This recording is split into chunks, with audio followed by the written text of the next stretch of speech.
Y Orana Korua, soy Vallajeva Rapu, y esta isla es mi hogar.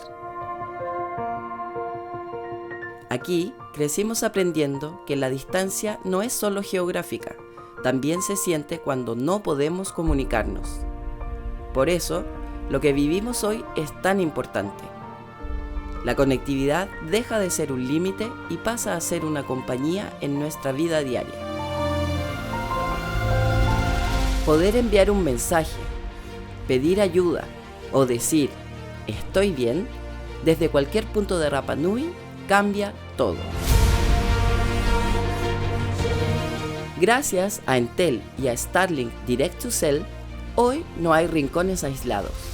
La tecnología llega al mar, a los caminos y a los lugares más lejanos, permitiéndonos cuidarnos, salvar vidas y mantenernos unidos incluso en los momentos más difíciles.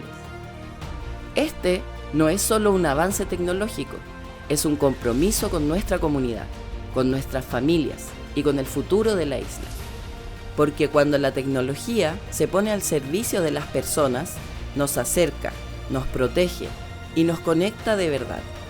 Con Entel y Starlink Direct to Cell, Rapa Nui y Chile están más cerca, estés donde estés.